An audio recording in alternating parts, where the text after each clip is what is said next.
welcome to the Start Select podcast. I'm here with Dhruv.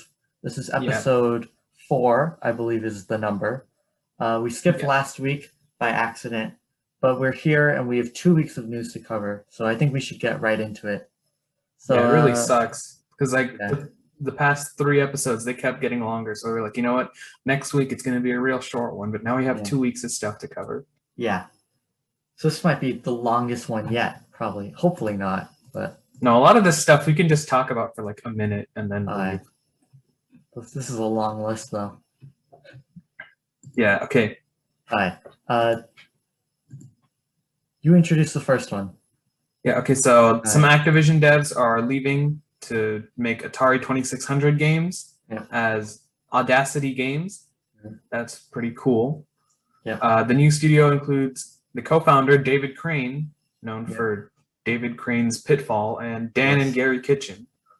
And they'll make boxed physical releases of old games. Like it always impresses me to see people making actual cartridges of old games, honestly. Like, how do you do that? How are they? Let's see. So like it just NES cartridge. I think they're gonna do other things as well. It comes with the cartridge or code? I thought it was. It comes with a cartridge and a code. So if you don't have a 2600, you can just play it on an emulator. Ooh, well, that's cool. And I only put this here because I thought it was pretty ironic because Activision themselves were initially just devs from Atari leaving Atari to make 2600 games. Yeah, but now it's happening again. Yeah. Because Atari didn't give credit to its developers, right? Yeah. Yeah. But I mean, Activision doesn't give any credit to its developers either. Well, that's true. Tom Clancy? I mean, Tom Clancy's not a developer. Like all their games are Tom Clancy's. But then, I know they do have credits. Like the Atari games didn't have credits at all, I think. Because I think one person just used to make them, and that person's name was on the box, right? For Activision, yeah. But for Atari, it was for Atari, no. For Atari, it's just the title of the game, and you had no idea who made it. But Activision, they wanted to emphasize the fact that they were promoting the people that actually made it, so all the titles had the name of the person that made it. So it's David Crane's Pitfall, not just Pitfall. I wish we kept doing that today. Miyamoto's Mario Odyssey. Hideo Kojima's Death Stranding. Yeah. Zack Snyder's Justice League. Yeah. And even David Cage, who we talked about last time, my version of the title, remember when I got it wrong? That would have been right. It should have been right. David Cage, he's a name, people know him. They could get away with calling it David Cage's whatever. Yeah. Talking about David Cage 2 weeks in a row. Neither of us have played any of his games. Yeah, but Detroit Become Human is on the PS Plus collection, so I might get that. Why? I don't know if I'll ever. I'm not really interested. I don't watch Jacksepticeye normally, but I watched his entire Detroit Become Human playthrough. I don't know why. Did it look good, the game? Like, not just the graphics, but like quality. Yeah, the game looked cool. Like, it had a good story, but in terms of gameplay, I think it's non-existent. Yeah, that sounds about right. Because it's basically all just interacting with the world. Yeah, it's all just story. But it is cool. There are a ton of different story paths. Well, I expect that. So, all right. Yeah, all right. That's basically it. Cool. These next 2 things are things that I just put. I don't think that, I have anything to say on it. Yeah. Animal Crossing Build-A-Bear is coming. Yeah. They didn't actually say anything else about it. Yeah. They didn't show pictures. They were just cool. They're coming. Yeah. I think it's a pretty good fit. And then Fortnite themed Joy-Cons. Yep. I like these Joy-Cons more than any other ones. What maybe the Animal Crossing ones are better.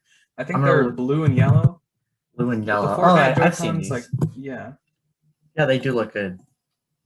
Like, it's hard to cram art onto a Joy-Con because there's not that much room. I think we said this last week as well. Yeah, or last week.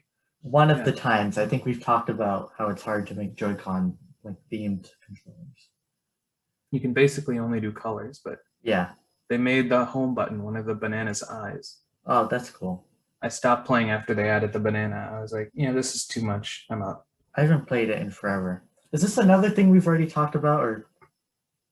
I'm not sure. All right. Moving on. Moving March 10 day Mario Day. March 10th is Mario Day. Yep. And Nintendo and some retailers celebrated with sales of Switch games like Mario Odyssey and Luigi's Mansion 3. First time these games have ever gone on sale. Those sales are probably over, so this is not relevant. Yeah. A new TMNT game, Teenage Mutant Ninja Turtles: Shredder's Revenge. Yeah. It looks cool. Like it's got a good art style. It looks a lot like the old sort of beat 'em ups from arcades. They should have gone a hand-drawn art style, like what they did with the other one, the Streets of Rage, I think. No, the Battletoads. Battletoads. Yeah, the remake or sequel to Battletoads. They did a hand-drawn art style. That would have been cool. Hand-drawn art styles are like the modern equivalent of pixel art. Yeah. Like it looks really good. I want more hand-drawn games. Yeah. But it could be good. It's from the makers of Streets of Rage and the Scott Pilgrim game. They got re-released recently, so it's good. I have not played the Scott Pilgrim game, but I watched the movie and it was not very good. I remember I thought it was awesome. I was like, wow, so many references. I understood that reference. Yeah. We watched that one together, remember? Yeah, we watched it. Yeah. I forgot. I cringed back at my old self. I cringed. I was like, where did I see it again? Oh, yeah. We watched it together. That's like not a proud moment of my life. I'm like, guys, it's the Final Fantasy baseline. That's so cool. I'm a gamer. Yeah. Trust me. Next. I have to say. Or yeah, you can talk about this when you play. Oh, so this was kind of like a sequel to the news thing we covered 2 weeks ago.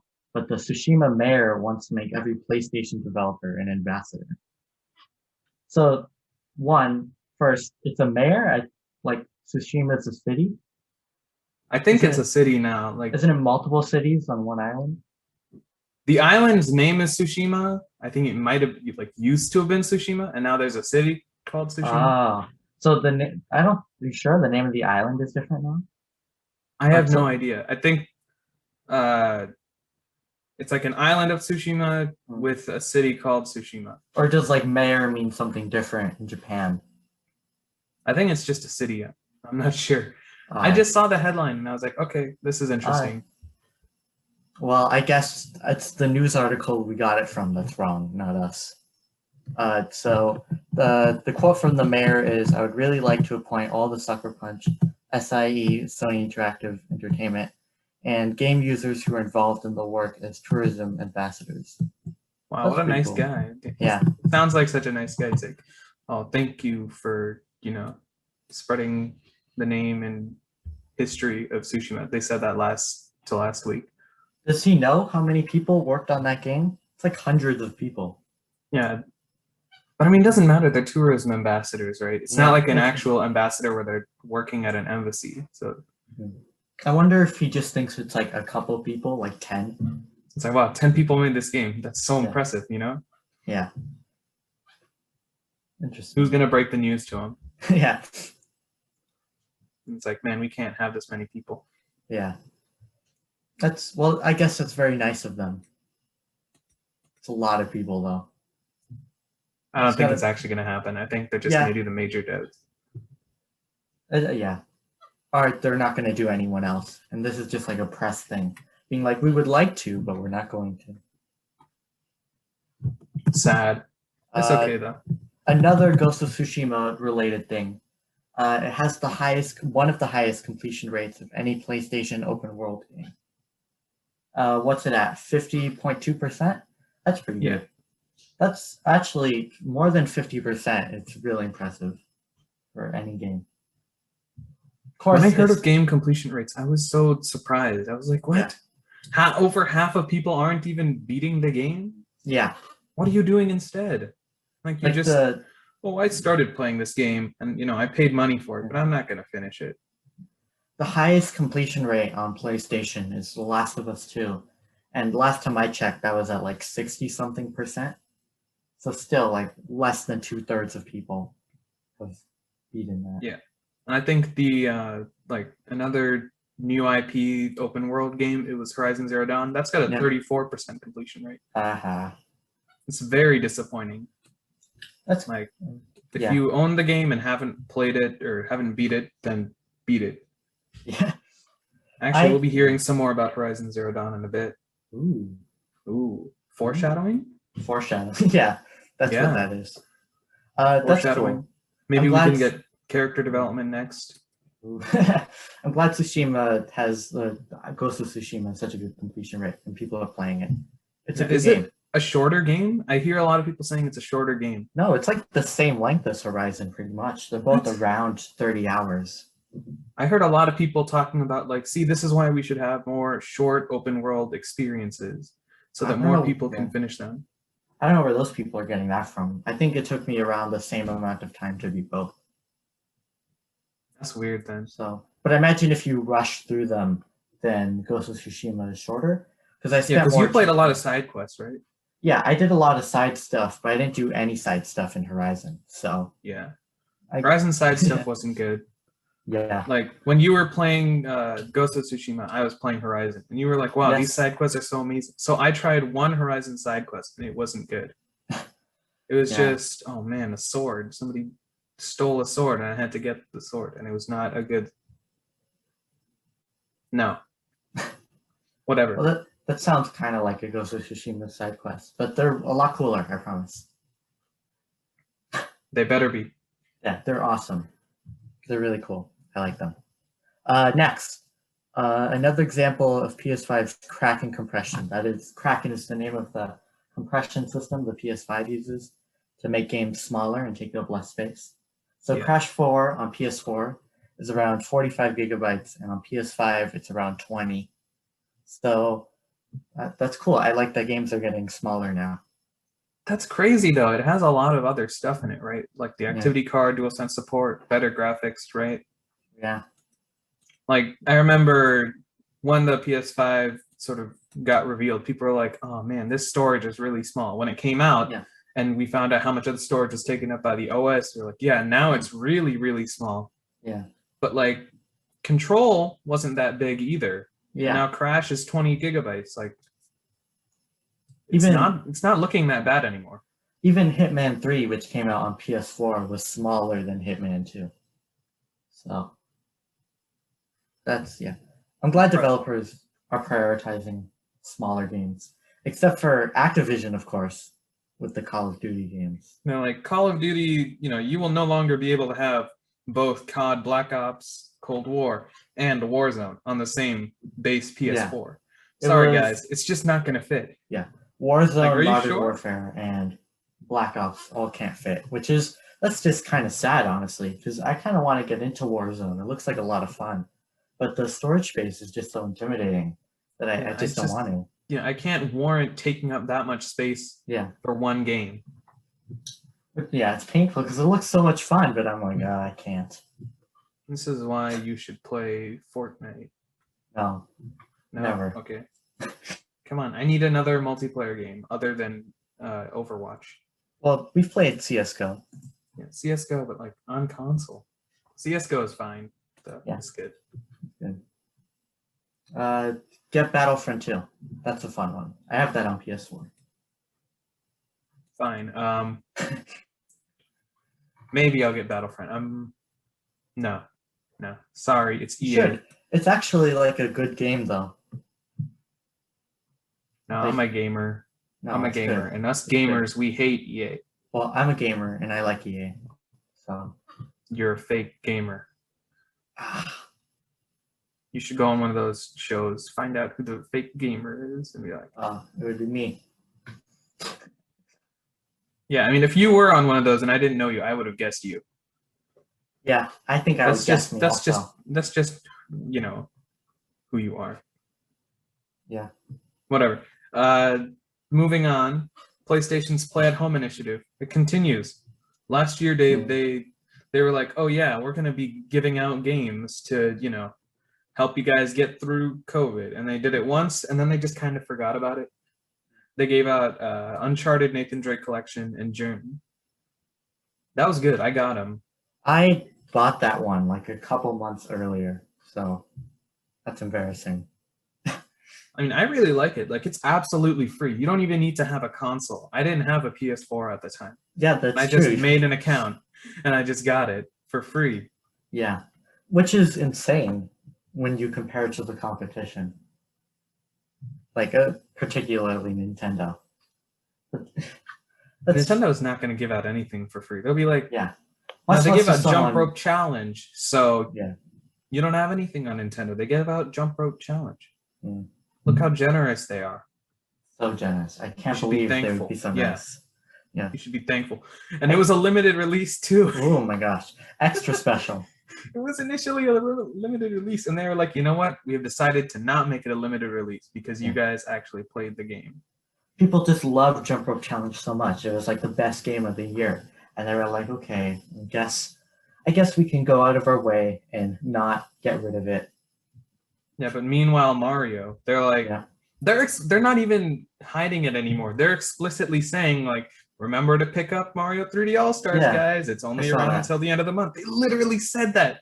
Like people are getting Come on. emails, I think, from Yeah, Nintendo being like, you you have don't 11 have it yet." days. You know, come on. Time is ticking. Let's go. Yeah. Give us the money now. No. But they are giving out more games now. They gave out Ratchet and Clank a while back. Yeah. And the next wave of titles coming absolutely for free. 10 games. 4 PSVR games and 6 PS4 games. Okay, That's cool. highlight of the show, Horizon Zero Dawn.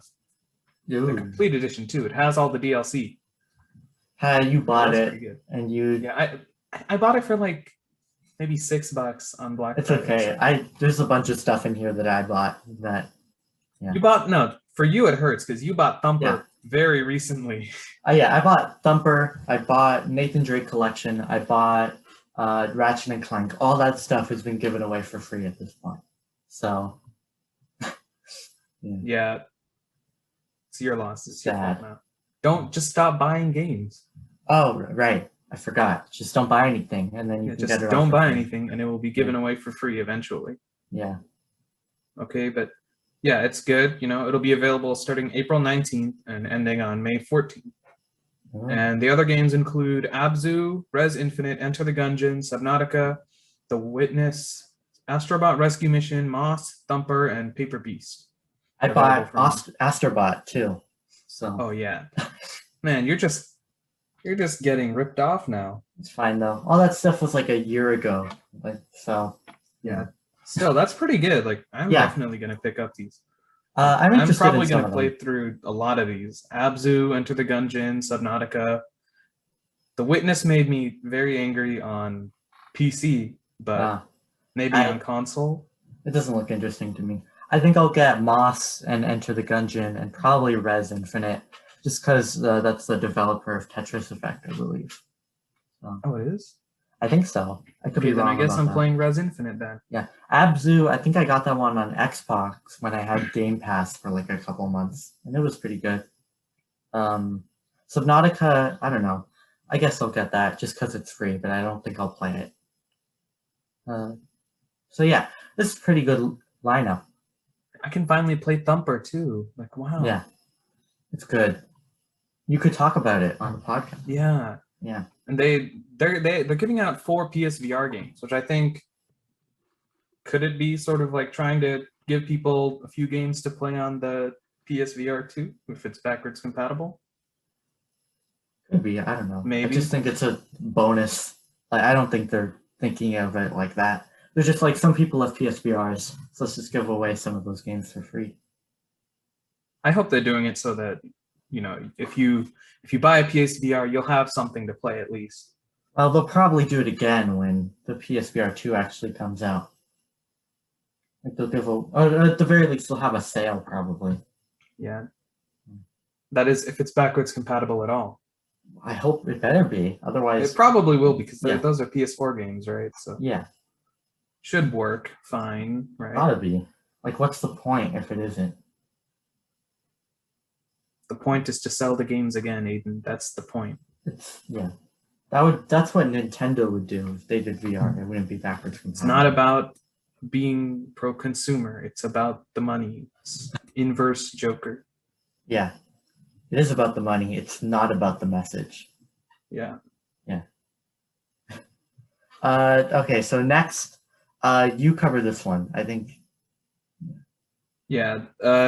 Matt Piscatella. I have never heard of him, but he has a very good tweet on this. The February NPD results. Basically, I think that's, game sales and revenue for each month. Yeah.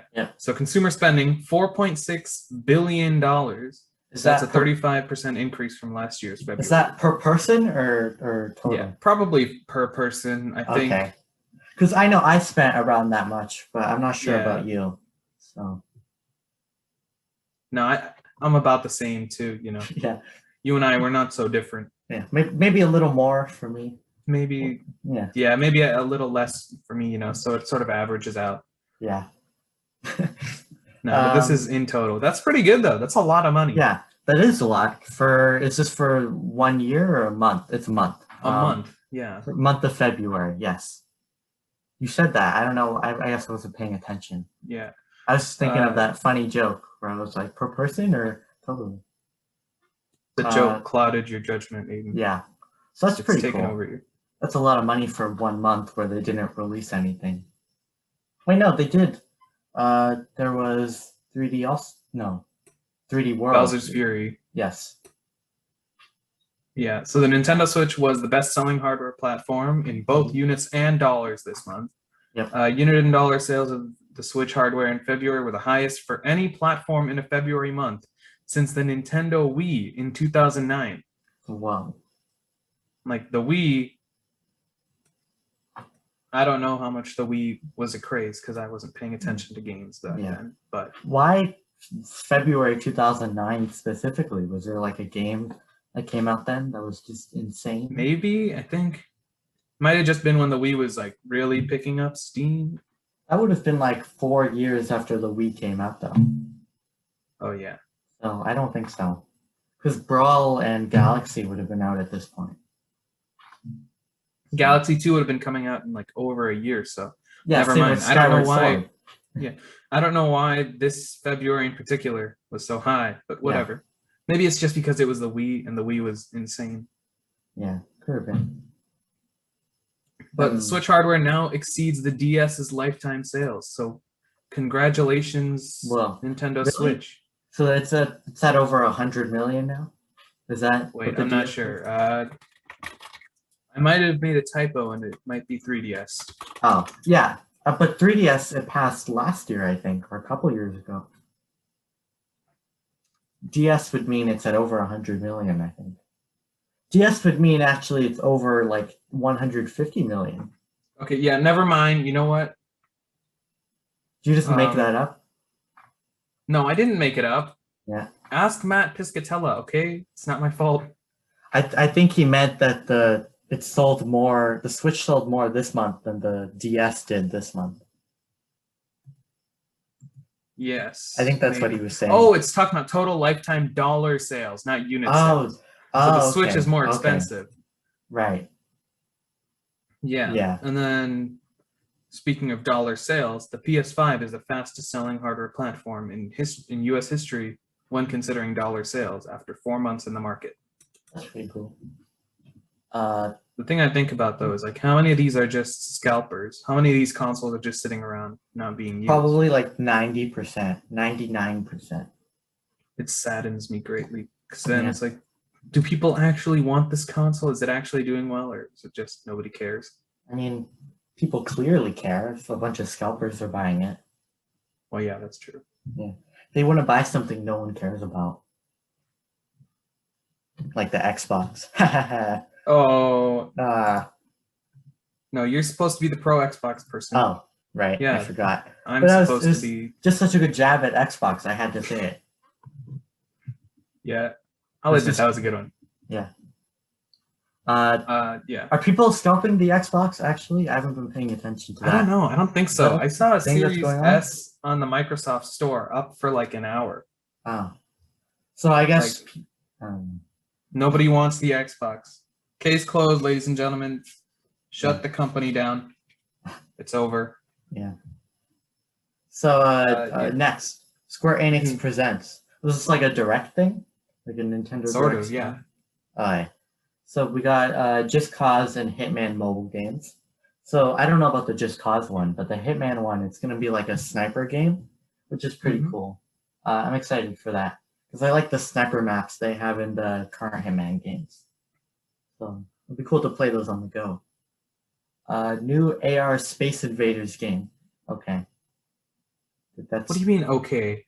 I don't know. I mean, I don't know. it's Space Invaders. You don't It's like know. a Yeah, such an I know old it's game. Space Invaders, but I'm imagining how awesome that could be if, like, I know a phone probably couldn't do very well on it, but like, it is Space Invaders, so maybe because I'm imagining like AR with like Tetris effect sort of visual effects and stuff.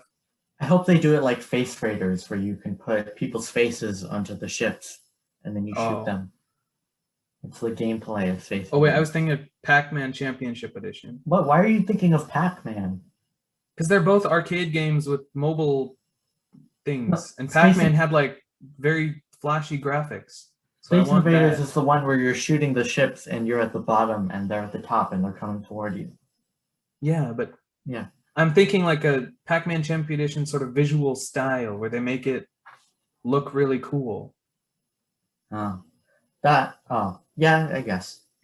I don't know why you said Tetris effect then though, because that doesn't look anything. Because I want like the sort of explosion effects in Tetris effect. Like when you clear a line, everything just whoosh. So whenever you kill a ship, the screen just floods with particles. Yeah, my phone can run that. Trust me. Yeah, it's also AR. I don't know if that's gonna happen, but I don't know. Yeah, I don't know. Avengers Next Gen upgrade. Okay, I don't care. Yeah, who plays this game? Yeah, the save transferring process is pretty complicated. You sent me that, and I was like, well, it's not as complicated as the Hitman one. So. Man, the Hitman one was, I wasn't there, but yeah, the way you described it, it was a kind of hell.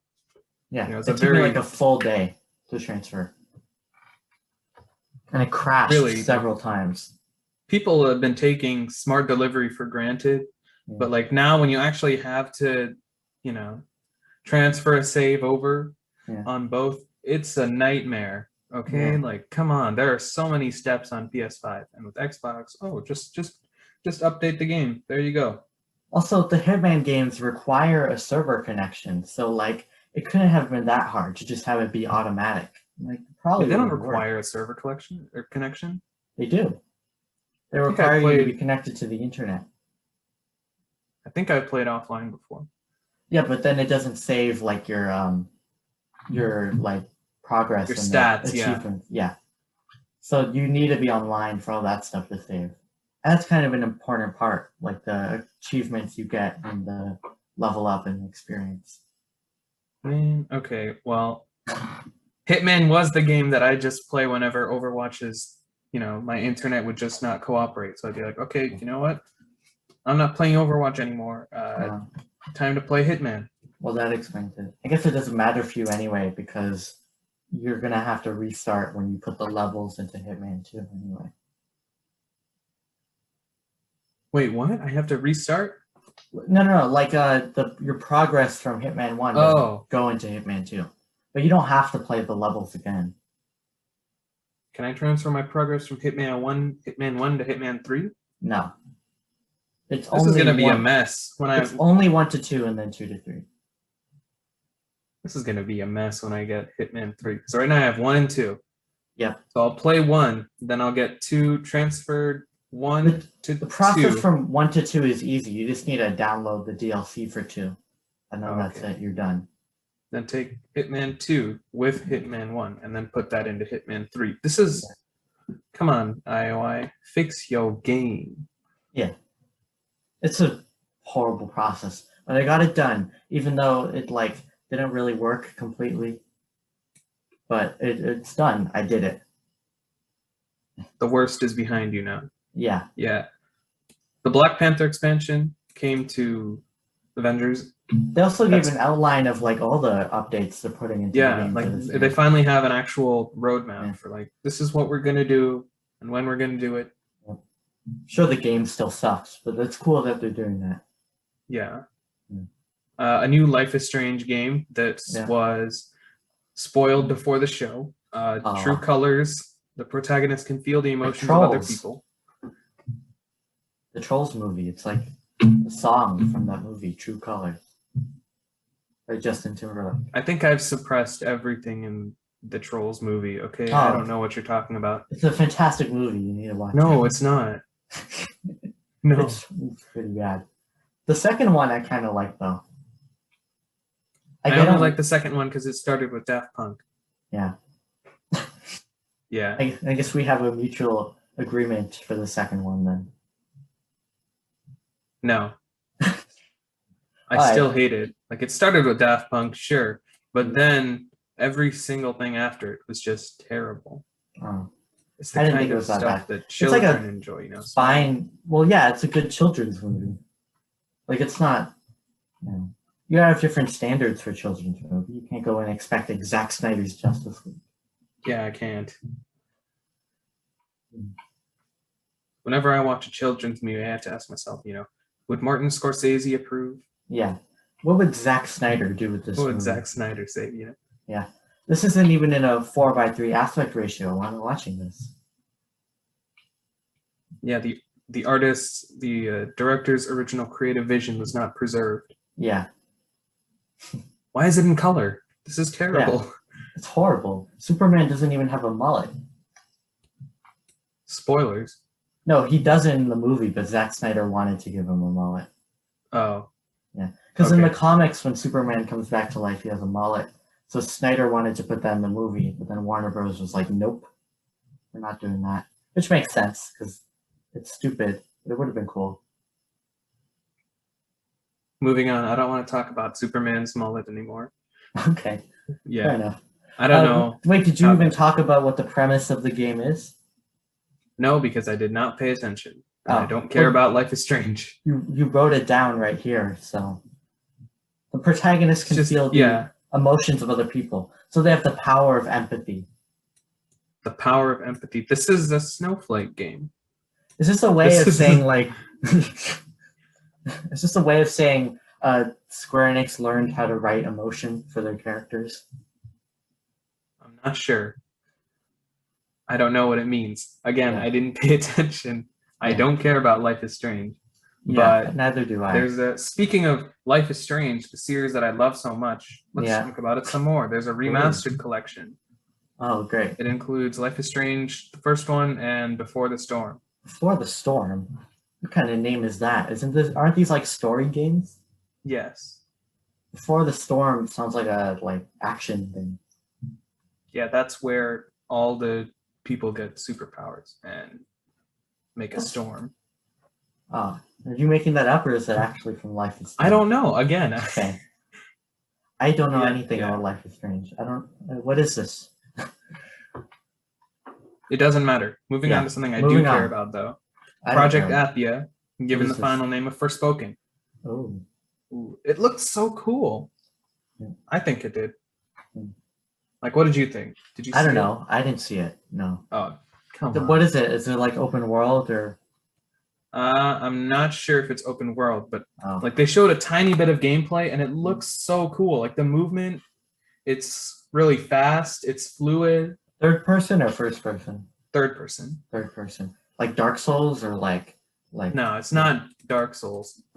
Hang on. I'm going to try and I'll look it up also. Forspoken game.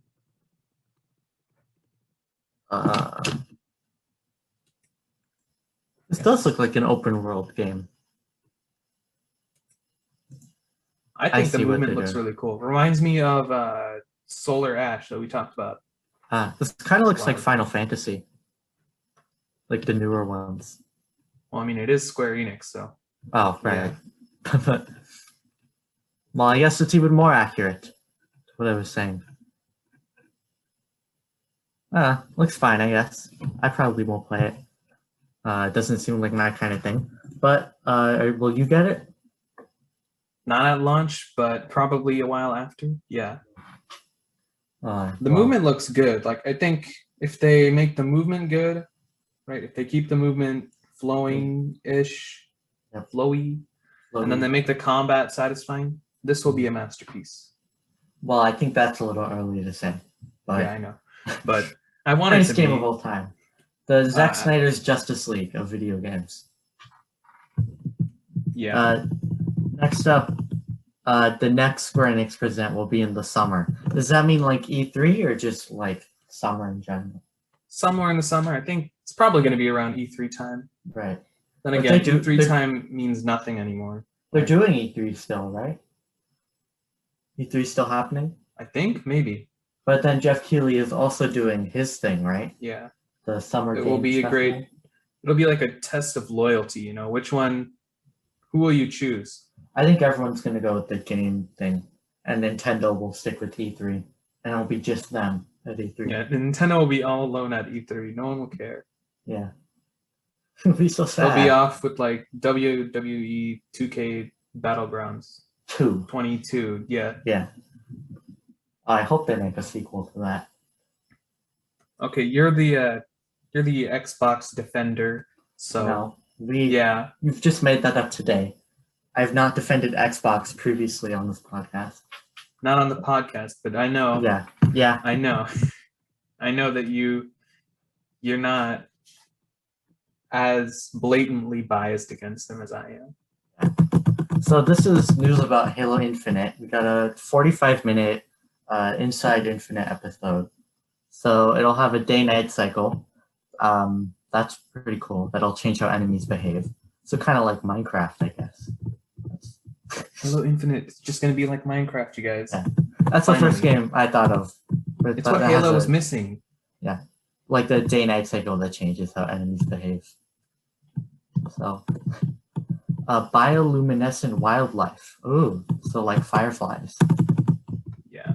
All right. Bioluminescent wildlife in games. It always looks really cool. I don't know. I haven't seen any in games. I think there were fireflies. I think Horizon had some. Yeah, fireflies. One of the Last of Us games, there was probably fireflies somewhere. Let's see. Weather system too. So like wind and fog and rain and snowstorms will come afterwards. I just want extreme weather, like a tornado that picks you up, and then you get struck by lightning, and then you have to walk through like 3 feet of snow. And then there's a hurricane that like devastates the entire forest. How would a hurricane work on the ring? I don't know. Would it spin around the ring? I just want to see it happen. Imagine fighting some guy inside the eye of a hurricane. What if there was a hurricane at the center of the ring and it would pull everything? That's not how hurricanes work. But it could the hurricanes don't pull you towards the center. Could be how it works in Halo. Yeah, maybe Halo, that's how it works. You don't know. Wait, what do hurricanes do then? I thought they just destroy everything. But like, where do the things go? Like, what direction are they putting them? Just, I guess, into the rotation. Wherever the wind blows. I don't know. Maybe outwards because the wind is sort of spinning. I guess.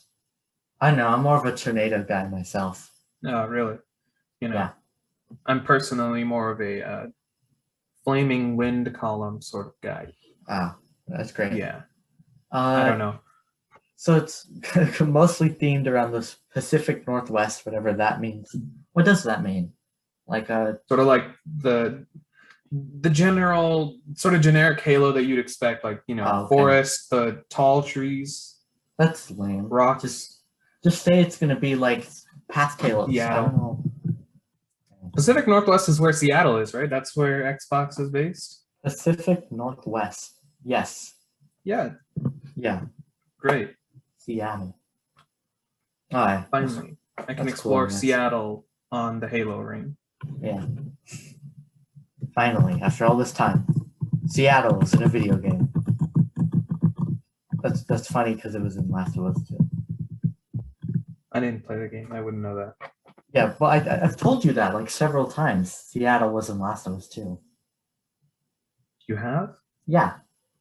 Every time we talk about like Seattle, like just America in general, I'm like, I want to go to Seattle because that's where Last of Us 2 is.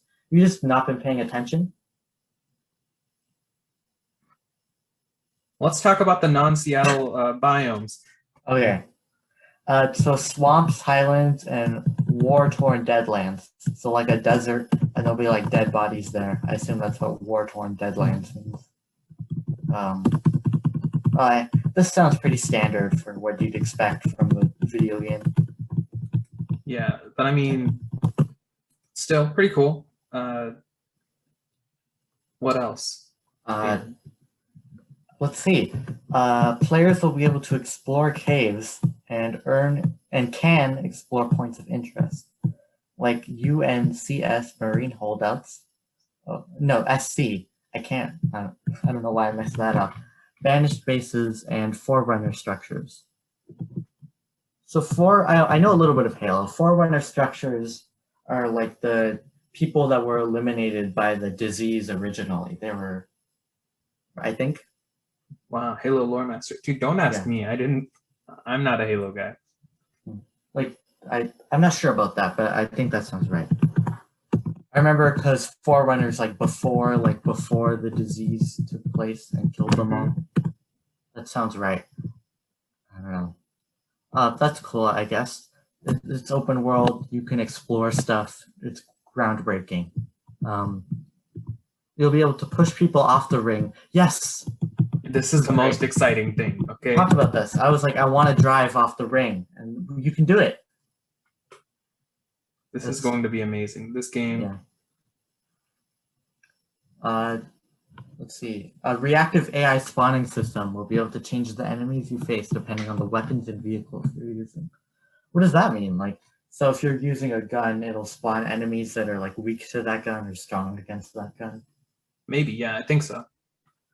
I don't know. That's weird. Just have normal spawning. This seems useless or counterproductive to the point of a gun. Yeah. And then it's not going to have dual wielding or playable elites.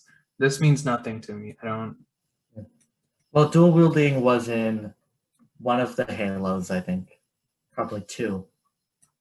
And I don't care about elites, it. I think it'll be fine. I'm sure it'll be good.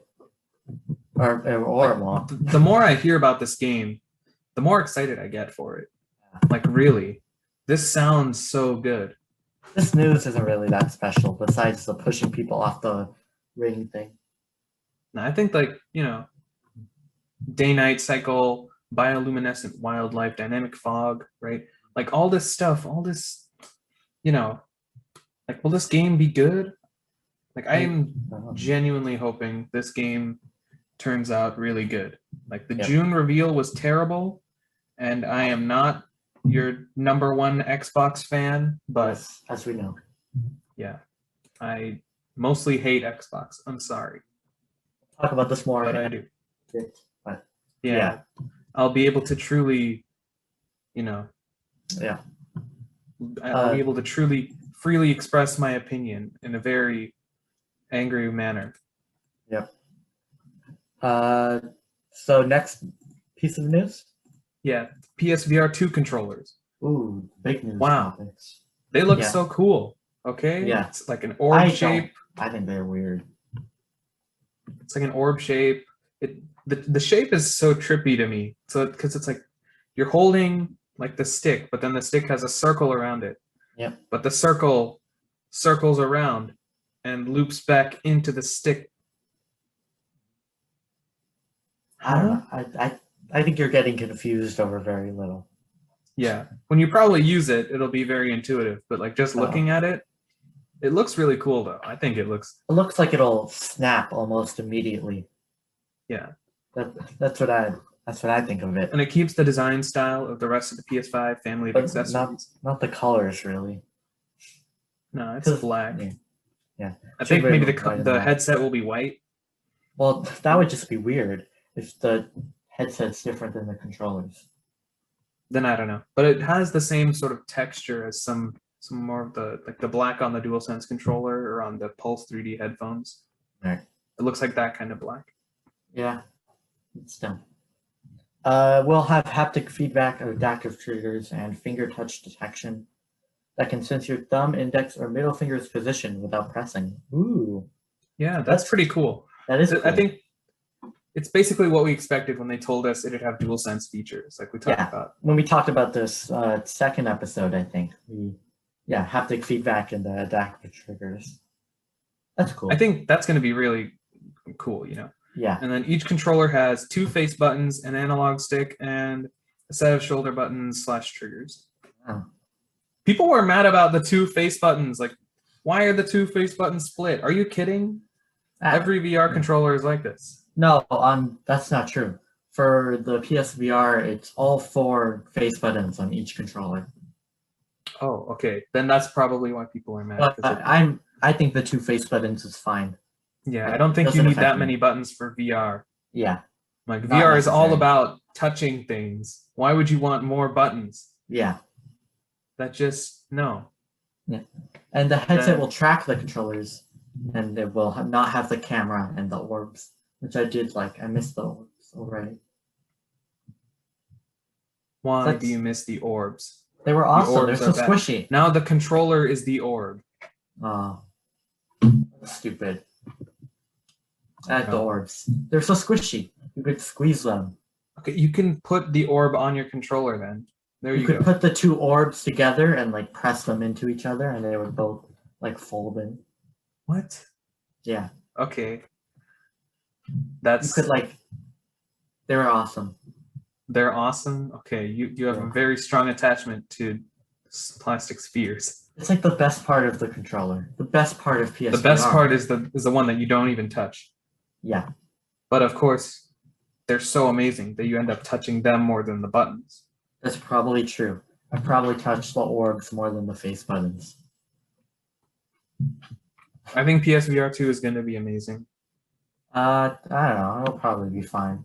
I think Oculus will still be considered the king of VR.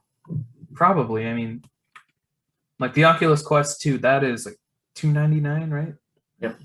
And it's a pretty powerful headset, right? Yeah. But to those of you that don't want to buy something that's made by Facebook, you know, PSVR 2. What do you think they're going to call it? Do you think they're going to call it PSVR 2 for the PS5? Probably. I mean, Sony likes to just use numbers, right? Because it's, you know, the PlayStations are all numbered. Probably just numbers. Don't you think it'd be weird to have like 2 and 5 together? No. Well, I mean, some people are saying it could be like PS5 VR. PSVR Vita. That's what I said. PSVR.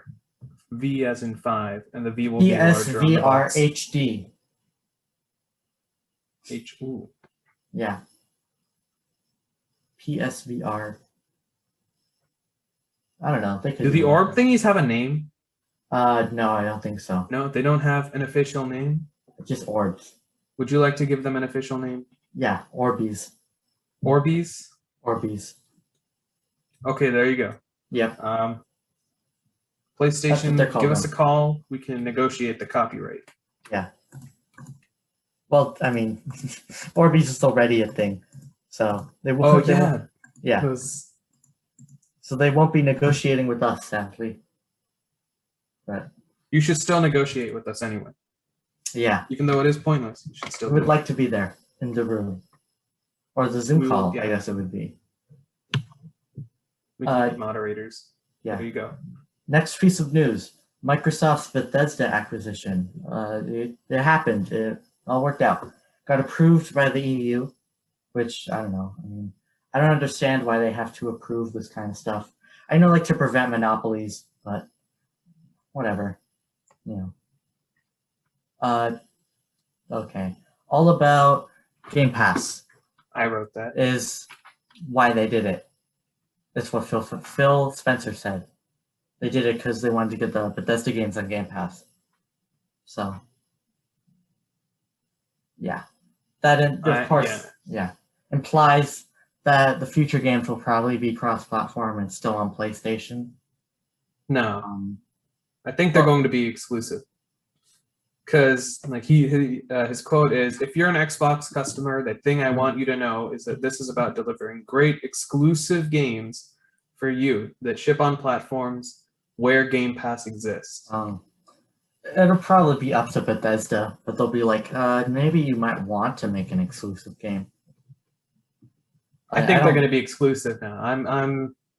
I'm pretty sure about that now. I think they'll be split. Some of them will be exclusives and others will not be. I think it'll be like an occasion when something is not exclusive. When Bethesda like makes if it's an online game, yep. If it's an online game, it'll go to PlayStation. But if it's a single player game, it's staying exclusive.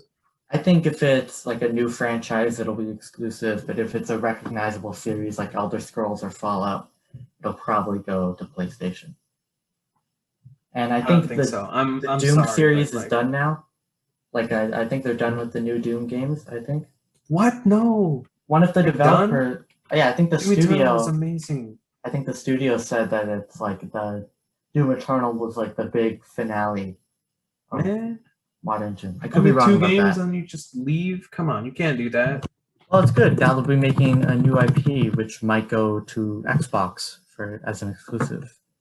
I'm gonna search it up. I know that Doom you think they're Eternal going to be exclusive, but has- or they're not going to be exclusive. But I think like basically everything is going to be exclusive. Okay, like Starfield, that's going to be exclusive. Ah. Yeah. I think Well, you know. I think all the stuff they're still developing right now will probably go to both, since they're currently developing it for both platforms. So But it depends on how far in they are, right? they have to be pretty far. The game was announced like 3 years ago. True. But still, I wouldn't hold my breath. It is Bethesda, so they probably like just started yesterday. He So- also specifically didn't say the Xbox ecosystem. He said where Game Pass exists. So do you think this could be like a way to pressure them? no. They could be like all these great Bethesda games, you know, Elder Scrolls, you guys want the next Fallout? I No? think when he says where Game Pass exists, he's talking about xCloud and how they will be able to stream them. I think it could be a way to sort of pressure it. Because he doesn't want it to people's mindsets to just be on Xbox. It's also about Windows and the tablets and phones you can stream it to. I still think that he could like this is a way to get Game Pass onto PlayStation and Nintendo Switch. I don't think so. It could I be think- like, you know, your fan base isn't even gonna get a taste of these games. I think PlayStation won't allow it, and Nintendo will definitely not allow it. So I mean, they're not gonna allow it now, but like, you know, a few more big acquisitions and boom, you have a lot of stuff coming to Game Pass, and a lot of stuff not coming to PlayStation. that feels like admitting defeat, letting the opposing console come to yours. So it doesn't have to be the opposing console; they could rebrand, Well, right? all right. Because We'll Phil talk seems about to want to get. Game we'll talk Pass about this on later. most- We have after Oh, yeah. the topic right after. That's the this main. is- Yeah, fine. Yeah. That's the main point of discussion, like Yeah. the future of Xbox. So the new Bethesda games includes a lot of older stuff and some new stuff. So like all the Dooms, which is cool. Dishonored, the past 3 Elder Scrolls, and the Elder Scrolls Online. Evil Within, past couple Fallouts. 476 in New Vegas, not 3? I don't think so. It's Oh. fall. Fallout 3 might already be on there, actually.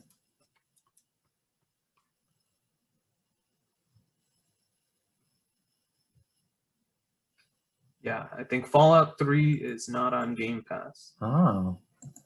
Well, that's kind of a loss, because isn't that considered the best Fallout game? I think so.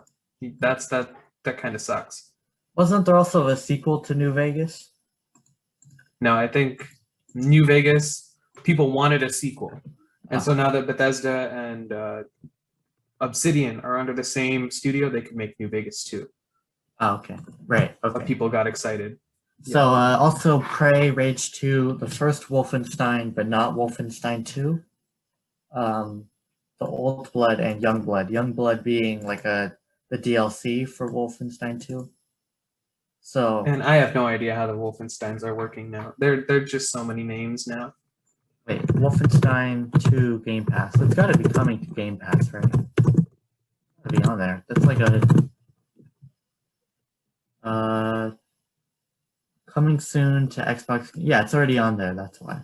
Oh, okay. Wait, no, never mind. Never It mind. was Okay. briefly on Game Pass. Apparently, it came in 2019 and then it left in 2020. Rip. Okay. Some games are going to get an FPS boost. That's cool. Dishonored, Prey, Skyrim, Fallout 4, and Fallout 76 at 60 frames per second. That's good. That's cool. Are the Doom games at 60 FPS? No, right? I don't think so. I'm not sure. Oh. Probably on Series X, they're at 60 FPS. Have those games received their next-gen upgrades yet? Not sure. Oh. I don't know, but maybe. Yeah. Hang on. I did have a very good rebuttal for this, though, because how many of these games are on PlayStation now? All of them? Yeah. Let's just go down the list, okay? Let's just go down the list. You told Dishonored. Yeah, come on. Like, you told how many me of these?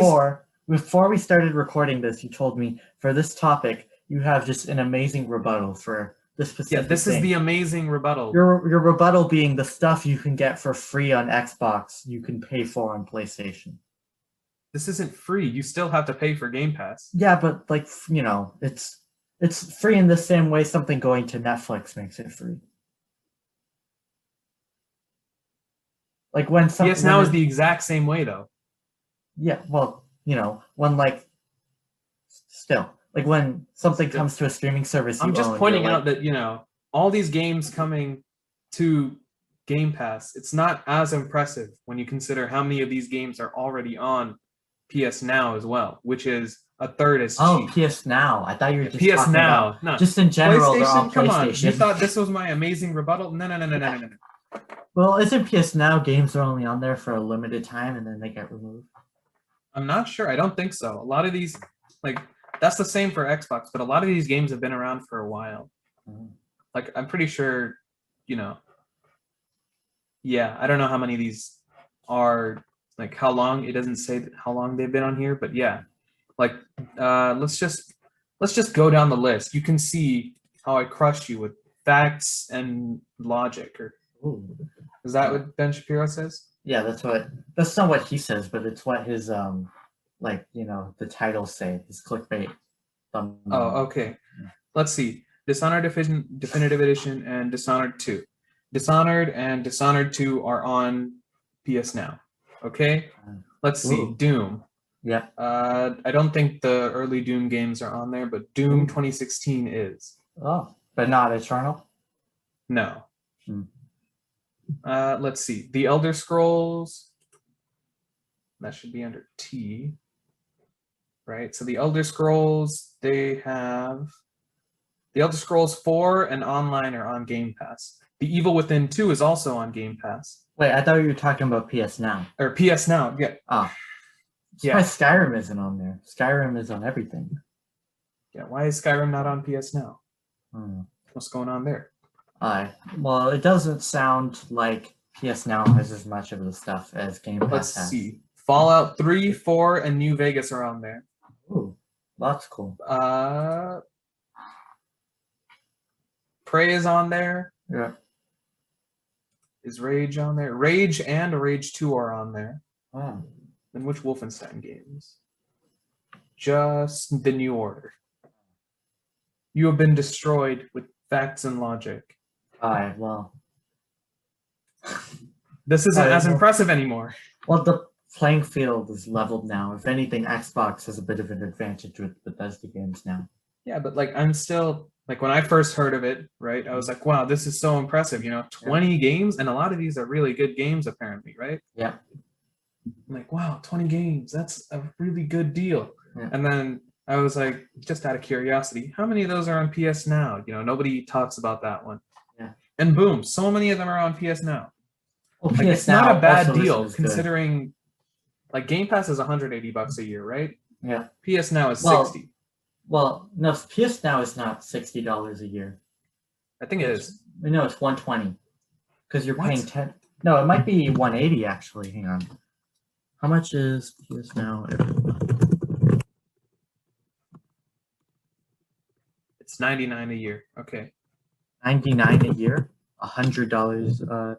$9.99 every month. That's the same if you just get Game Pass on console. No, it says $60 a year now. What? What? PS Now They changed the price? They might have decreased it or increased it. Oh yeah, it says $60, but when I... What? Yeah, PlayStation Now on the store, PlayStation Store, PlayStation Now 12-month subscription, $59.99. That's a great price. On PewDiePie. Wait, is it price? $59.99? Are you sure about that? Yeah. I keep on seeing conflicting stuff. Some people are like, "Oh, it used to be $100, but now it's $60." Okay. That's a great price. Okay, like, come on now. Well, now I'm thinking, Game Pass, you're paying more for more. Yeah, but considering how many games like on this list are already on PS Now, and PS Now is a third as expensive, it's not as impressive anymore. Half, because it's only Game Pass is only $15 a month if you get the PC one and like the Ultimate version. If you just get the console one, it's only $10 a month. That's still twice as expensive. Yeah, but I feel like you're getting more. You are. Yeah, so get more Still, from more. Don't count I don't see the Now. problem. I feel like if PlayStation marketed PlayStation Now more and brought more new games onto it, right, made more frequent editions, it would be a competitor to Game Pass. They already have it, okay? Well, yeah, duh. You could say that about anything. If they put more games on it and they keep the price the same, it'll be a competitor to Game Pass. No, like they don't even need to put that many more games on it. Like it already has, I think, more games than Xbox Game Pass. Well, the system they have works differently. They have stuff only there for like a couple months and then it gets removed. Like it's not like Game Pass. I'm pretty sure Game Pass also has a rotation library. Like The Witcher 3 is leaving Game Pass. They only rotate stuff out when they lose the rights to it, or something like that, for Game Pass. I don't know then, okay, but they don't rotate it out unless they have to. If they marketed PS Now more heavily, it could be a competitor to Game Pass. Well, maybe. Like it already has a ton of stuff. Not really. It does. You can download all the PS4 and 2 games. No, then that's not true. Oh, all the PS3 backwards, yeah, through like streaming. Yeah. No, PS2 games can be downloaded. Really? Yeah. I don't think that's true. I'm pretty sure they can. I think they said PS3 backwards, it's streaming. You download PS2 games on PS4. There are a fair number of PS2 classic titles on the PlayStation Store. Yeah, so if there's a PS2 classic title on the PS Store, then that's going to be playable on the PS4. Oh, okay. I'm a rapper. Okay, I guess that's a thing. See that? Xbox sucks. You have been owned. Okay, but Xbox, it's all the systems you can download and play. But it's still the same amount of systems on PlayStation. Still 3 backwards compatible system. Well, Xbox, it's 4. So PS5, you could play PS5 games, PS4, and PS2 downloaded, right? In terms of backwards compatible, like games that you can play at all. You can play PS4, 3, and 2, okay? Yeah. But and on Xbox, you can play 360, 1, and original. I don't know why I said that out of order. But the Xbox ones, you don't need to stream them. If you have the disc, you can play them, or you could just buy them digitally and download them. That is true. This isn't the point. It's more open. This isn't the point. We're getting off topic. This is meant to be the big topic. Okay. Oh, well, Undertale is coming to Game Pass. I was very surprised to hear it wasn't already on there. Like, it seems like, an indie game that'd do well on Game Pass. Octopath Traveler is also coming, I heard, right? That's very interesting. Like, that is interesting. It was a Switch exclusive, and now it's coming to Xbox before PlayStation? Hopefully no, Xbox sucks. Hopefully we get the classic Project Triangle strategy on Game Pass as well. No, they'll get Project Cross strategy because it's Xbox. Right. Project X strategy. Square, it would be. And Outriders is coming day 1. Ooh. Yeah. But it's only on the console. On April 1st, so it's probably like a joke. I don't think we can take that seriously. I think they said that in the press release. It's not an April Fool's joke, you guys. Just well, like but Mario. that's what they would say if it was an April Fool's joke. Ooh. So we can't trust Outriders being on Game Pass. We can't trust Xbox. Yes, we cannot. So I guess now we would talk about the main topic. I didn't write down anything for this main topic. Yeah. I just was like, let's just talk about this. So the main topic, it's kind of supposed to be like console wars, but mainly Xbox. Like this, I don't know. You're the one that I came up with it, but then you kind of did a lot of the stuff for it. So I didn't write anything. Yeah. Future of Xbox. So I guess, do you think they'll make another console after the Series X? Initially, I would have said no. Yeah. Right? Like, I thought, they're moving far away from hardware. They're moving more towards software. They could go third party or bring Game Pass to other platforms, Yeah. But now I'm like, no, they're probably going to keep it around because the Xbox brand is still very strong. So that is true. They could keep a console afloat just on that name alone. Mm-hmm. Right. Yeah. I think they're going to start shifting away from consoles, but they'll probably keep it around just because of the brand recognition and people that like playing on consoles rather than PC. But if I had to pick one of the developers that's most likely to stop making consoles, it'd be Xbox. Definitely. Yeah. Like Nintendo only does consoles, and PlayStation is still very traditional with you have a console and you buy the games for it. Plus, like Sony would go bankrupt if they stopped making PlayStations. But Xbox, they not only are they owned by Microsoft, one of the richest companies in the world, that could totally afford if Xbox just died, but they're also shifting away from consoles with Game Pass and also putting all their exclusives on Windows as well. So Microsoft could probably just start giving out Xboxes for free and still not care. Like, yeah, that's how much money they have. Okay, it's not fair. PlayStation doesn't have that kind of money. They can't go around buying Bethesda. Yeah, this is a great place to talk about that. Yeah. I didn't like that they bought Bethesda. I did like it. I don't know if you remember, but like the day that it happened, right? I posted on my story. I was like, "This is the best move that they could have made right now." Yeah. So I'm pretty sure those are my exact words. The day that they said that, and then my opinion sort of shifted over time. So you think it was good for Xbox, but it's not good because... No, I still think it's a good move for Xbox. They get a ton of stuff on Game Pass. That value keeps going up. Yep. The future Bethesda games, they're going to be exclusive. That's my guess. Those are really good exclusives to have around. Why do you not like it then? At the same time, because it doesn't feel right. You're taking all these previously multi-platform developers or these games, right? These series, and locking them behind one console. So you're saying it's not right, but if you were Xbox, if I was Xbox, I would have done it. But it's not very nice. So you're saying it was 100% the correct. It was 100% the correct move, but they shouldn't have done it. I'd say it was a correct move, but it was not the only move that they could have done.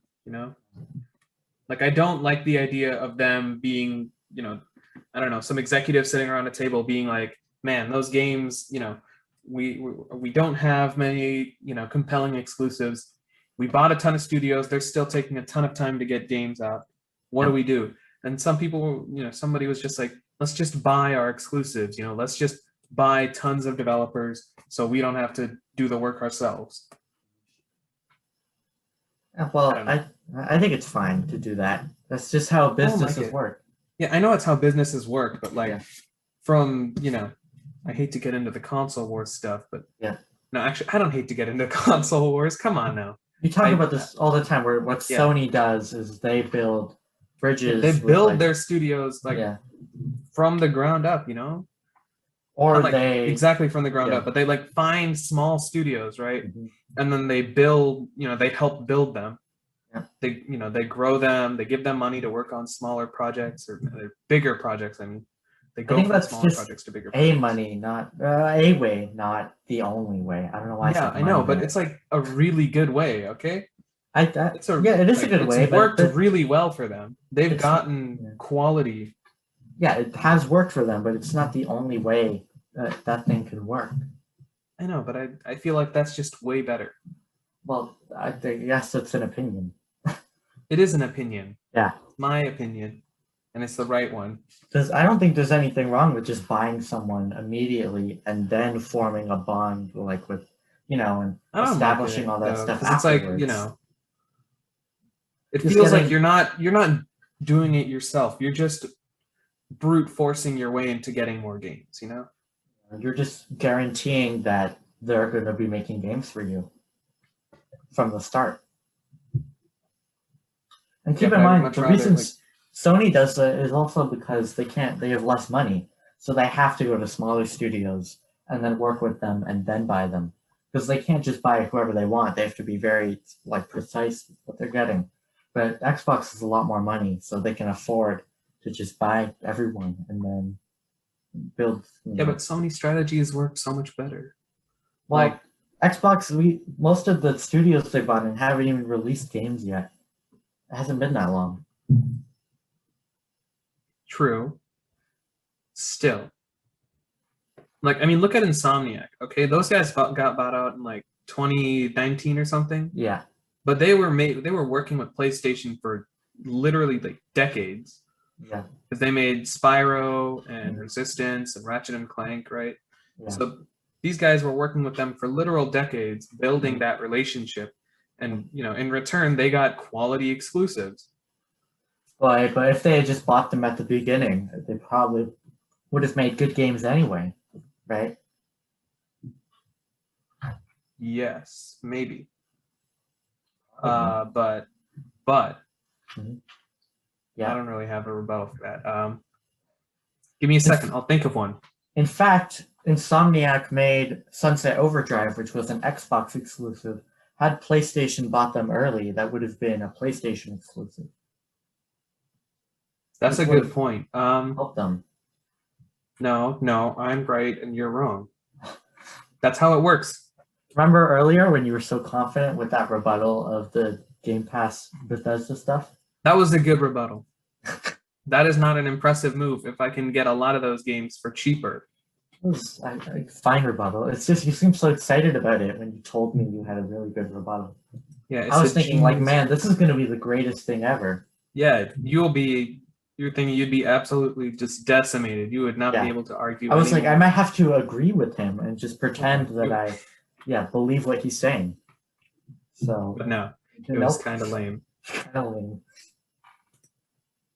Still, I think that it does a much better job of sort of building sort of a family of studios, right? Yeah. Where all the developers, they know each other, the studios know each other, and people just go in between the studios freely, right? I think God of War, a ton of people from Naughty Dog went to help with that, and look how that turned out. I think that game of the year is more true of just having a smaller number of studios rather than it is the buying thing.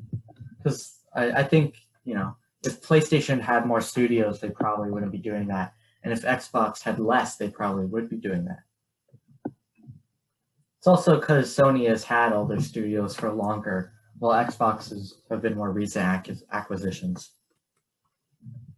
I just feel like they should try and get, I don't think that it'll work well in the long run because they might, they may have issues with sort of creative differences and sort of production costs, right? They may be this wasn't exactly what we planned for. We bought you sort of in a rush, but we're not quite sure we want to keep doing this. And then that's where you get layoffs and shutdowns and cancellations. Well, Xbox, that's not fun. They have not shut down a studio in a very long time. Now that doesn't mean it can't happen now. Yeah, if it does happen, then your point will be proven, and I'll give you that. But seeing as it has not happened yet, I don't think that's a fair point to make. It's not a fair point. You're right. Yeah, it's a hypothetical. It is a hypothetical, but I But if still that think, happened, I then yeah, still I think would- that organic growth is important because it makes, a better work environment and what's it Yeah. called? I heard a developer call it something. It's a very specific term. Studio culture, work culture. something like that. It sounds about right. But you can buy someone and then still have organic growth. It's not exclusive ideas. I'd just much rather, they try to work with small studios from the start and make, instead of making big flashy purchases, make smaller ones and then grow them into AAA studios. They have been working with some of their studios for a very long time. Like some of the ones they bought, Playground Games, they've been working with them for like a decade, and Undead Labs, who they've been also working with for a while. Those are both purchases from the past couple of years. So they are also doing that, where they're teaming up with smaller studios and then buying them years on after several projects. So, yeah. That is true. And probably others that I don't remember that they've been doing that with. I know they have been working with Bethesda for a long time. Like they do a lot of business together. Because I believe Elder Scrolls 3 was an Xbox exclusive originally. Mm-hmm.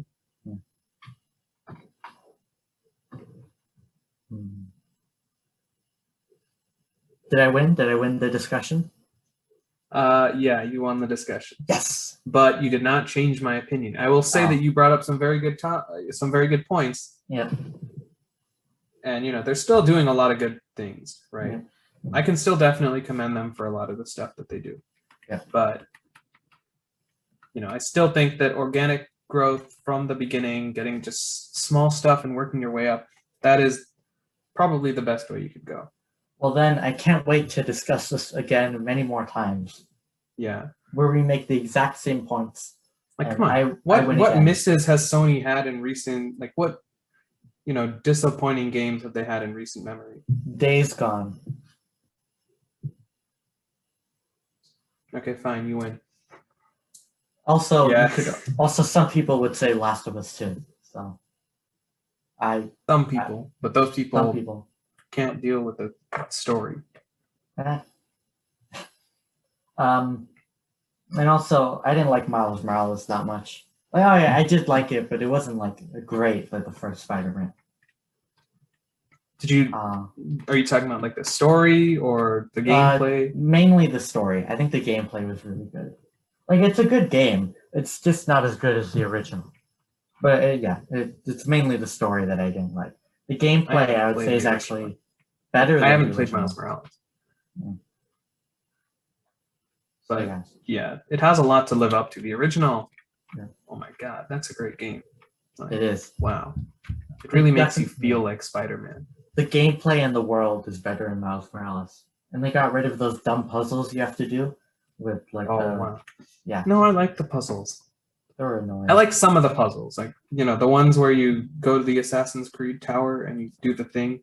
It's just a little sort of mini bit of engagement. I think those are annoying. They're all annoying. I hate the puzzles. And I'm glad they got rid of them. Yes. All right, agree to disagree then. Well, you'll see when you play Miles Morales. I think it's a lot smoother. But it's just the story that was just horrible. But we will talk about that when you play it, probably on the podcast. That will be great. I'm looking forward to that. Yeah. So you won this discussion. You think yes. Do you think that's all we've got to say on that? Pretty much. Is that our first debate we've had? Like I debate like in quotation marks, but like sort of, I guess. Yeah. Yeah. First time like a topic we disagree on was the main discussion. Right? Yeah, I think so. Yeah. Like we agreed on the Nintendo Direct not being very good. We Yeah. agreed on the Sony thing and the Pokemon thing. And we agreed on most of the 3DS games, besides like X and Y, which we Yeah. didn't discuss that much. But okay, that's yeah. So That's basically all you got to say. Yep. So, final thing, what are we playing? What are we playing? I'll go first. So Yes. I started playing Pokemon Platinum last week, although it might have been the week before. I think last week. Yeah, it's good. It's very standard Pokemon. It is Gen 4, so it's not like that good, but I still enjoyed it. It's not black and white, so who cares? Yeah. That's you. Yeah. I don't like the Pokemon in Gen 4, and I feel like the teams you can get are pretty limited. There are only like 4 different teams that most people get. This is it's like a common joke people make. Where it's like, oh, I'm gonna go start a Gen 4 playthrough, and then they just get the exact same team they had the previous time they played it. So yeah. I don't know. It's fine. I'm at the 3rd gym. I just beat the 3rd gym. So yeah. That's the Ghost Gym for those that have played it. So yeah. I'm not a Pokemon lore master, so I don't know about Pokemon Platinum that much. It's pretty fun. Sounds good. Yeah, an improvement over Diamond and Pearl, I'll say that. This is my first time playing Platinum, but I've played Pearl before. So yeah, next. And then this next one. This was like your homework from last episode. My it was homework from the previous episode, the Squadrons VR. It was pretty fun. Basically, Star Wars Squadrons, Star Wars flight game. It has a VR mode, and I tried it out. And last time I said I was going to try it out, and I did. It was pretty fun. It was, it wasn't mind blowing. It was just kind of like a standard thing. I was fine with it. Okay, you get a B. Yeah. Good job. It was a pass. Actually, you know what? I'll give you an A-. Good job. Very good job. Yeah, it was fun. And then you watched a certain movie that may or may not have been mentioned many times this episode. Yeah. The Snyder Cut. I just finished watching it last night. I watched it in 2 sittings because it was very long. I actually liked it, which is surprising because I don't like Zack Snyder's other DC movies. But I don't know. I mean, this one, it was actually pretty good. Unlike his previous ones, it had like an actual story and wasn't just random nonsense. It was good. Do you have any characters questions? like fleshed out? Yeah. So in the original, the characters were pretty lame. I mean, they didn't really have much to them. Here, with the extra length, you spend more time with each character and you get to know them a little bit better. Especially Cyborg. He gets the most focus of any of the characters. He's basically the main character besides maybe Batman. What? Cyborg? Yeah, Cyborg. And I really like him. He's really good in it. Not only the actor, but also the writing and his character. I was really interested in him, and I hope they make a Cyborg movie because I really liked him in this. He was really good.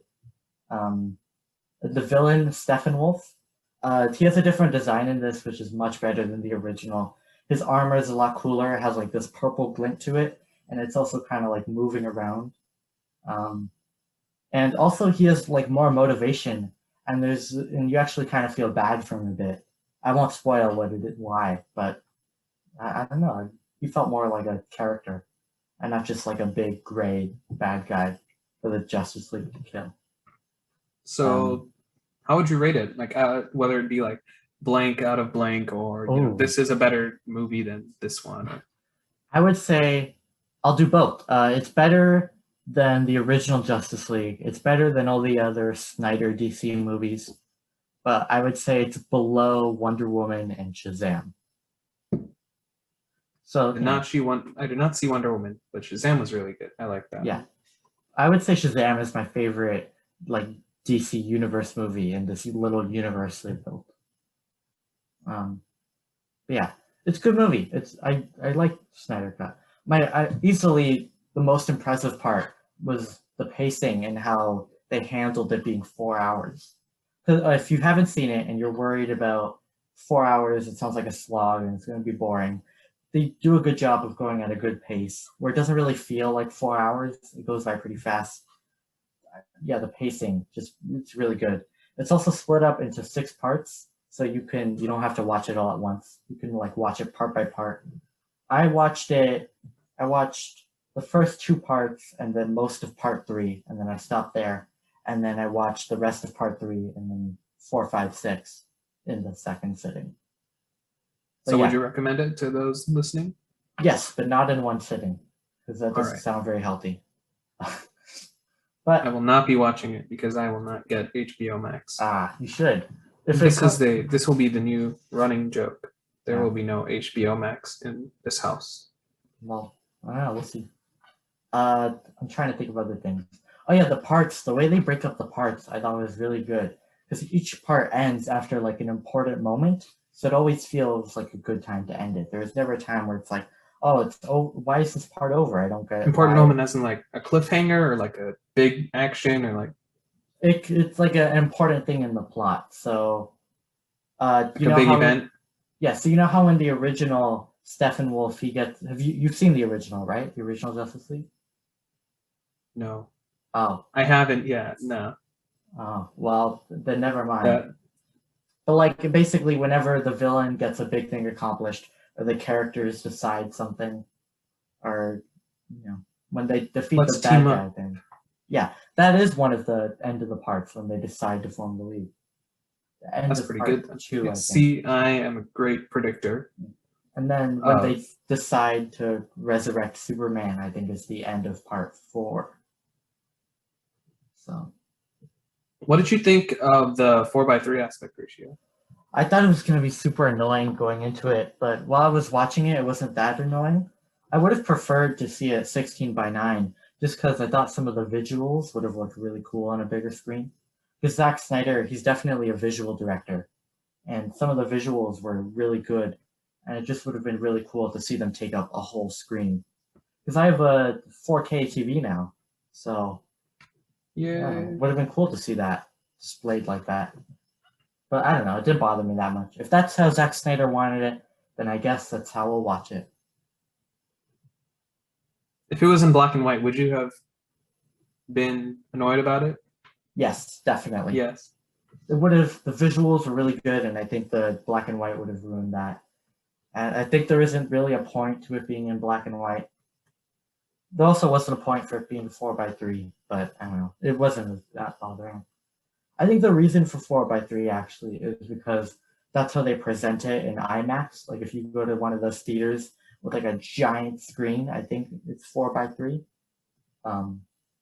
But not everyone. Too bad. No one's going to IMAX theaters. Yeah, not everyone has a giant IMAX screen, so I guess that was how they originally filmed it 4:3. So if they cropped it to 16:9, you'd be losing some of the stuff. Maybe that's the logic. Right. I don't know. Wait, I want to think of other things to say about it. Cut out some of the dumb Whedon lines, like the stupid jokes he put in. Some of them are still there from the ones that were made by Zack Snyder. Like the annoying stuff is gone. That's it. The CGI is not very good. I think it's okay then. Because they didn't finish it up the original time they made these scenes, and now that they're releasing this, the budget was very tiny. But I don't know, that's probably the reason. But the CGI is just not very good at most points. Sometimes it's good, but other times it's not good. Anyway, what were you gonna say? Should I get HBO Max? To watch this? Yeah, I think you should watch it. But it's worth it? Okay. Yeah. Well, you like DC, right? Or you're fine with DC? But I don't have an issue with DC, You don't have an DC issue is not with it? Xbox. I might as well watch it. Anyone that likes DC, definitely recommend it. If you don't really care about DC, I don't know, maybe. And if you hate DC and you're a Marvel fan all the way, then you probably shouldn't watch it. Oh, Falcon and Winter Soldier. We also saw that. Oh, I thought we were gonna save that for when it was done, but we can talk about the first episode. Actually, So- yeah, let's save it for when it's done. Oh, okay. And so that's all the stuff I've been doing. What have you been doing? What have you been playing or watching? The exact same thing that I've been playing for the past I don't know how many weeks. It's Yeah. just Overwatch. I played another map of Hitman, Marrakesh. Like you said, it's no Sapienza. It's still okay, but like going from one place to another takes way too long. Yeah. And the targets are really far apart. Yeah, that's the most annoying part. That, and it's kind of generic. Nothing really special. Still a fine map though. Yeah. You know, it was good. So next up, you have my second favorite map in Hitman. I don't remember what it's called, but it's good. All right. Yeah. And then also Maquette, which I'm pretty sure I'm almost done with. Yep. So yeah, it's gotten better. Yeah. You know, Yeah. earlier I was like, man, these puzzles, they're not really presented in a way that makes it intuitive to solve. Like, you know, there'd just be, I don't want to like give anything away, but there'd be something that you'd have to do. And, you know, you'd be trying to solve it and it'd be like, what? I had no idea you could do that. You know, there's no real visual indicator of it. Right. But now it's getting really good. And, you know, yeah. So probably next week I'll have more to say about it when I'm finished. But yeah. We could do an actual review. Or you could do an actual review and I could listen. Yeah. Should it be scripted or what? No? You could prepare a little thing if you want to, but I will not. All right. No, you should actually script out your reactions. So. Oh yeah. Yeah. It'll be great. This is where Aidan is supposed to gasp. Yeah. And I'll be like, you're supposed to gasp here, Aidan. Why aren't you doing it? We could get Snyder to do the directing as well. No, let's get Joss Whedon. And then this next podcast, it's going to be in a 4:3 aspect ratio. The sound will be in black and white. Yeah. How does that work? Don't ask. Yep. Just pretend. We'll put our Zoom, like the Zoom tab. We'll put it in a 4:3 aspect ratio. It's just a brown square with A. Yep. That's just okay. You know what? There you go. Yeah. Time to end it. I'm going. Oh wait, have you been playing more Overwatch? I wanted to. Oh yeah, I have been playing more Overwatch. Yeah, we played that a bit. It was pretty fun. I'm still better than you. No. We did a couple 1v1s. I beat you every time. You did. Yeah, that's true. Yeah. Just not good like I am. No, in the regular matches, I got more kills than you though. That is true. Yeah. But I play tanks and you play damage, so. Fine. Yeah, that's true. Yeah. All right, I'm gonna say the thing. All right. That's a wrap. Ooh. Yep. Ooh. There you go. Yeah. Yeah, that's all we've got for this week. Thank you for listening. We're done. Yep. We're done. Bye-bye. Goodbye. Bye.